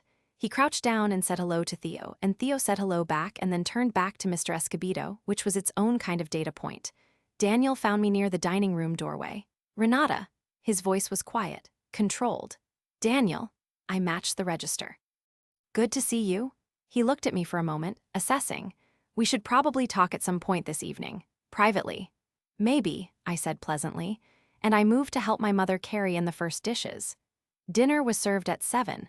14 people around a table extended to its maximum length, candles in the center, the good dishes, my mother's food which could have solved most arguments with enough time. For the first 40 minutes, the conversation did what family dinner conversations do. It dispersed across multiple simultaneous tracks, someone asking about someone's job, someone else talking about a recent trip, the Escobedos telling a story about something that had happened in their neighborhood that escalated in the telling. Theo had been allowed to eat with the adults tonight, which was the special occasion rule, and he was sitting between my father and Mr. Escobedo and was, as far as I could tell, conducting a seminar on prehistoric fauna for an audience of 2 willing participants. Daniel was 3 seats away from me. I could see him in my peripheral vision throughout. He was doing well, socially. The ease he had in rooms was genuine, and this room was not resistant to it. Esteban had asked him about a real estate project, and they were talking with the comfortable fluency of men who have had this type of conversation before. I ate my mother's rice. I talked to Lorna about her garden. I kept half my attention on Theo, the way I always did in rooms, the background monitoring that had become as automatic as breathing. My phone had been on silent in my jacket pocket all evening. At some point during the main course, I felt it vibrate once. I reached in and tilted it just enough to read the notification. A text from Claudia. "The financial settlement agreement was countersigned this afternoon. Your copy is in your email. You are done." I put the phone back in my pocket. I looked at the table. The candles, the good dishes, 38 years of my parents' life, surrounded by the people who had been in it. And Daniel, 3 seats away, laughing at something Esteban had said. My mother was moving around the table, refilling water glasses because she was incapable of sitting still when she was hosting even when everyone told her to sit. She stopped behind my chair. "You look beautiful tonight," she said quietly in the particular way that means I see you. "You cooked for 8 hours," I said. "You look better." She squeezed my shoulder and moved on. It was after the main course, during the natural pause before dessert when everyone's attention loosened and redistributed, that Esteban said the thing. I have thought about whether it was intentional, whether Daniel had primed it in some way in the conversation they'd been having at the other end of the table. I don't know for certain. What I know is that it landed in the room with a specific quality. The way things land when their timing is too precise to be entirely accidental. "So," Esteban said, leaning back, "now that everything's being divided up, I suppose the clinic becomes a shared asset. How does that work exactly?" The table did not go silent. That is not what happened. What happened was a specific softening of the other conversations, the way noise adjusts around something that has shifted in pitch. My mother looked at Esteban. Her expression said, "Not at my table," but she didn't speak. Camilla reached for her wine. I set my fork down on my plate, not dramatically, just with the finality of a person who has decided something. "Actually," I said, conversationally, as though we were still in the main dinner discussion, "that's not quite how it works. But it's a reasonable question." Esteban looked mildly pleased that the subject had been opened. Daniel was very still. "The practice is a separate property asset," I said. "It was established before the marriage reached the threshold that would typically qualify it as a marital asset under our state's guidelines, and the operating agreement structures it accordingly." I looked at my brother pleasantly. "Marcus and Claudia have been very clear about that." A brief silence. "Claudia Vreeland," I added for the table, "is my attorney." Lorna's husband looked at his plate. The Escobedos at the far end had the polite attention of people who are too well-mannered to lean in but who are listening. Esteban said, "I'm sure Daniel has his own people looking at it." "He does," I said. "Vincent Carr, they've looked at it very carefully." I took a small sip of water. "The settlement was signed this afternoon, actually." My mother's hand stopped on the back of a chair. Daniel, for the first time that evening, looked at me directly and did not immediately look away. His expression did something complex and rapid, a sequence of adjustments like a man trying 3 doors in quick succession and finding all of them locked. "Renata," he said, a warning dressed as a name, "I'm not doing anything." My voice was easy. Esteban asked a question, I'm answering it. I turned back to my brother. "The settlement is fair. The custody arrangement is structured. The legal process worked the way it's supposed to work." I paused. "Though I want to be honest with this table about why the process was necessary. Since some of you have been working with a partial picture." Gloria, to my left, was completely still. She had set her own fork down. She was watching me with the attention of someone who knows where this is going and has already decided to be present for all of it. My mother put the water pitcher down on the table. She sat. "Renata," she said, different register than Daniel's. Not a warning, a question. I looked at her. "I know this isn't the right occasion. I'm sorry about that, Mom. I really am." And I meant it, not as a performance of deference, but genuinely. This was her anniversary dinner, 38 years, the good dishes. I was sorry about the timing. I was not sorry about the truth. "But I've been carrying a specific thing for a long time," I said, to the table now, "and I think the people in this room who care about my son deserve to know what he's been carrying too." The table was quiet in the way of people who have realized this is not a conversation that will resolve with a subject change. Daniel's chair moved slightly. He was recalculating. I could feel it without looking at him. 3 weeks, I said. That is how long Theo said nothing after he heard his father, in this man's own office, in his own voice, say, "I did not raise my voice, I did not change my tone, your son is a mistake. I never wanted him." The sound of it in that room was different than it had been in my kitchen. This room was full of people who loved Theo. Lorna put her hand over her mouth. My mother's eyes closed for a moment. My father, at the far end of the table, looked at Daniel with an expression I had not seen on my father's face in my entire life. "He was 6 years old," I said. "He held that for 3 weeks. He finally let it out at show and tell in front of his class because he did not have anywhere else to put it." I looked at Esteban, who had gone very still, the easy dinner table posture completely reorganized into something more careful. "So when you ask about the clinic and the division of assets, I want everyone here to understand what we are dividing from. It was not a normal marriage in trouble. It was this." Daniel's hand went flat on the table. He looked at me. His voice was very controlled and very quiet. "You don't have to do this here. I know I don't have to. This is your parents' anniversary. I know what it is. I held his gaze. But your attorney is not in this room, and mine isn't either, and I think for the first and last time I would like to say something directly to you in front of people who know us both. I leaned forward very slightly. You had a chance to be Theo's father. Genuinely. Not the performance of it, the actual thing. He would have taken anything you offered. He would have been so grateful for so little. And you couldn't do it. My voice was level, not angry, just clear in the way that things are clear after a very long time. I don't know what that is in you. But I know what the court found, and I know what Theo told Dr. Ferris, and I know what he told 23 first graders at show and tell because he had nowhere else to put it. Nobody spoke. Daniel looked at the table. A muscle in his jaw moved once. The settlement is fair, I said again, quietly. I made sure of that. What happens from here is up to you, whether you actually show up for him, whether you use the visitation hours or you don't. I straightened. But I am done managing the gap between who you are and who people in this room think you are. That is not something I'm available to do anymore. I picked up my fork. The movement was not theatrical. I was actually hungry still. The table stayed quiet for a long moment. Then my father, from his end, cleared his throat. More rice, he said to no one in particular, and reached for the bowl. It was the most dignified thing anyone could have done. It was completely him. Gloria exhaled next to me, just barely, the quiet release of someone who has been holding a breath. My mother stood up and went to the kitchen, the way she did when she needed 30 seconds to herself before coming back to something. Lorna was wiping her eyes with the corner of her napkin, trying to be subtle. The Escobedos looked at each other, and then at the table, with the tact of people who know when they are witnessing something private. Esteban looked at me. For a moment, I thought he was going to say something defensive. Instead, his mouth pressed together once and then he said, very quietly, I didn't know. I know you didn't, I said. That's why I'm telling you now. Daniel pushed his chair back. He stood up. He looked at my mother, who had come back from the kitchen and was standing in the doorway. He said, I'm sorry to leave early. Thank you for dinner. His voice was completely even. He picked up his jacket from the back of the chair. He walked to the front door. He did not look at me again. The door closed with the ordinary sound of a door closing. From the living room, where he had apparently retreated partway through the main course, Theo called out, Is someone leaving? Daddy had to go, baby, I called back, a brief pause. Okay. And then to whatever adult was still with him in the living room, so anyway, the Spinosaurus probably ate fish. My mother's anniversary dinner ended at 10:30. The cake was served.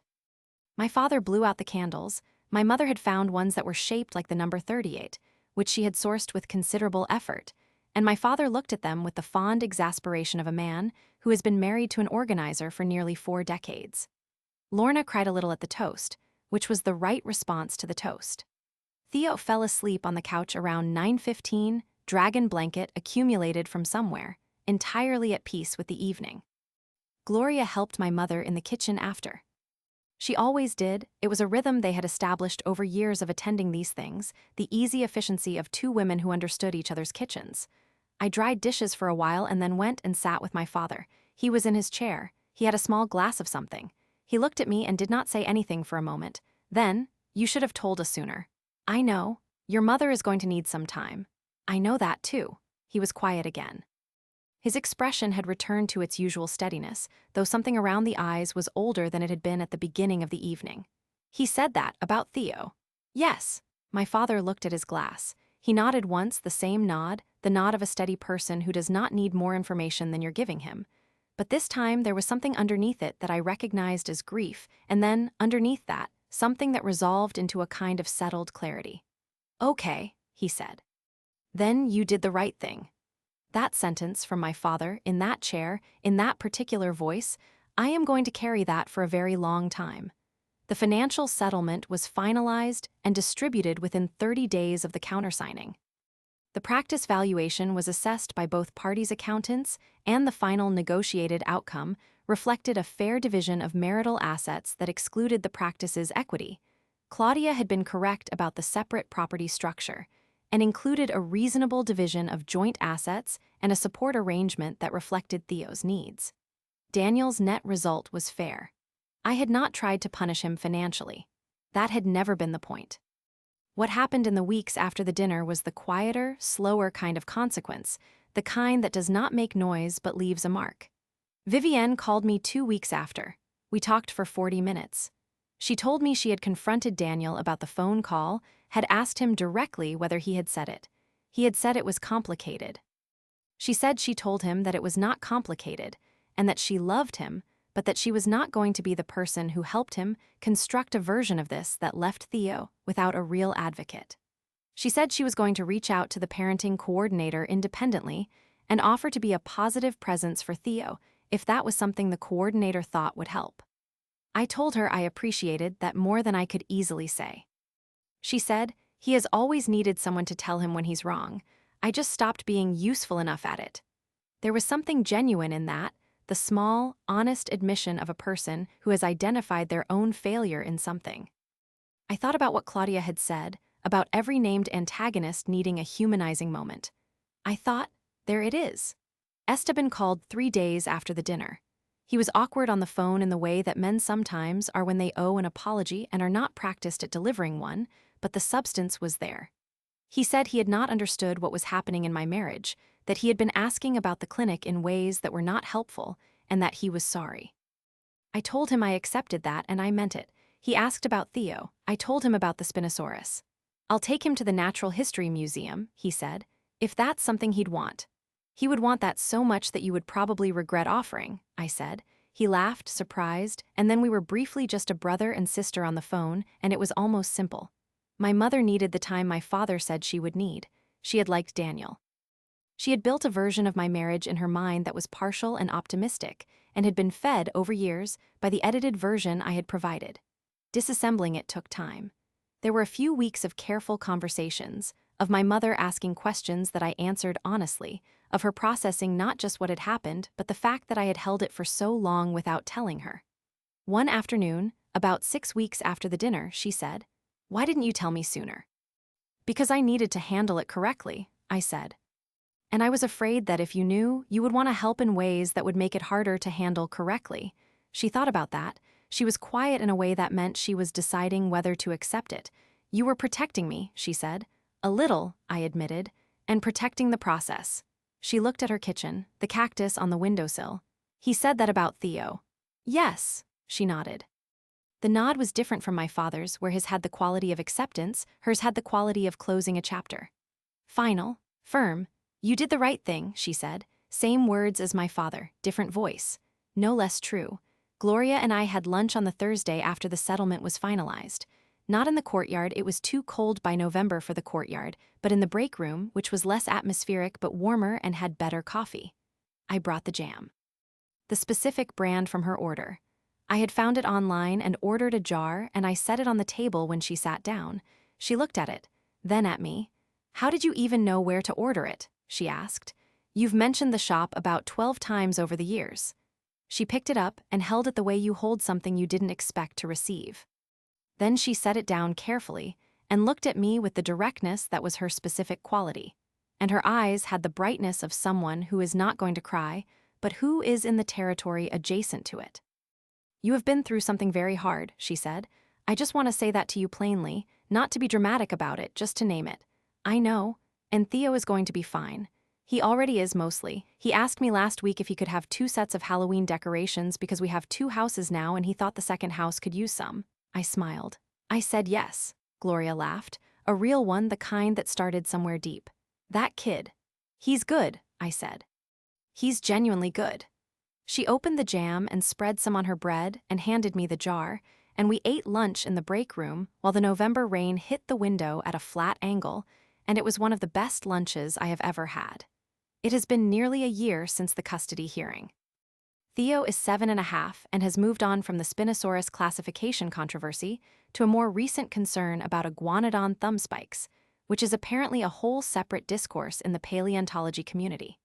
He has 2 bedrooms now, and he keeps his dragon blanket at my house and a second blanket, a green one he chose himself, at his father's apartment, which Daniel moved into in early winter. He goes to his father's on Wednesday evenings and every other weekend. He told Dr. Ferris at their last session that he feels okay about it. She relayed that to the parenting coordinator. I read it in the report. He still brings stuffed animals to people who seem upset. He still corrects pronunciation without social awareness. He slept through the entire ride home from every single one of my parents' Sunday dinners this year, which tells me he is comfortable there. He finished the Brachiosaurus illustration in October, and my mother had it framed, and it is on the wall of her dining room between two photographs. My father told him it looked like a dragon, again, at the last Sunday dinner, and Theo said, with complete patience, "Abuelo, we have talked about this." My father laughed. He laughed for a long time. The practice is doing well. 4 practitioners, 2 admin, the same suite on the same street. I hired a 5th practitioner in September, a young woman named Daniela who had been referred to me through a professional contact, and who reminded me, in her first week, of myself in a way I found both nostalgic and motivating. I gave her the office near the window. Marcus and I still meet on the second Tuesday of the month. Bertrand Ackhaffer still checks his work twice and then once more. Claudia sent me a brief email in December, professional but warm, that said she hoped things were settling and that she was glad the outcome had been what it was. I replied in kind. Some relationships are best preserved in their correct proportion. I see Dr. Farhat twice a month now instead of every week, which she said was a reasonable recalibration. She asked me, in our first session after the hearing, what I was feeling. Tired, I said. But the right kind of tired, the kind you get after finishing something. She tilted her head slightly. What will you do with the quiet? I thought about it. Build the next thing, I said, but slower, and choosing who I let in the room this time. She nodded. She made a note. The radiator made its sound. I drove home through the November evening, the city doing its ordinary thing around me, and I thought about the crack in the courtyard wall and the Spinosaurus discourse, and the way Theo had sat in the living room with his backpack still on that Friday, decompressing, while something enormous settled into the deep quiet inside him. He put it down eventually. At show and tell, in front of 23 first graders, with his sticker chart on the desk. He had been carrying something too big for him alone. And once he set it down, the people who needed to pick it up were finally in a position to do it. I am not going to tell you what I learned from this. That is not what this is. This is just what happened, and it happened because a little boy was braver than any of us had a right to ask him to be, and because I had been paying attention. Some people who know this story say I was too calculated, that I should have confronted Daniel earlier, more directly, without the documentation and the strategy. Others say I should have left the moment I heard Theo ask if his father liked him. I've thought about both of those. I think about them still. I want to know what you would have done. Genuinely, I'm asking. The story is complete. I ended the previous section with the protagonists debate CTA. Some people who know this story say I was too calculated. I want to know what you would have done. Genuinely, I'm asking. Which serves as the full narrative and emotional conclusion. The story arc is resolved. The custody hearing delivered primary physical custody to Renata. The financial settlement was countersigned and finalized. Daniel's pattern was documented by Judge Morell in her written findings. The family dinner served as the confrontation scene where Renata stated the truth plainly, in front of witnesses, and Daniel left without contesting it. The aftermath covered Daniel's consequences, family realignment, Vivienne's honesty, Esteban's apology, the mother's processing, Gloria's ally payoff, and Theo's stable new life. The protagonist is a year out, professionally thriving, emotionally resolved, and clear about her new reality. All named characters were accounted for. No loose threads remain. The debate CTA was embedded naturally at the close. If you'd like, I can generate a new story from a different input, or if you feel a specific section needs to be expanded or revised, let me know which one and what you'd like deepened.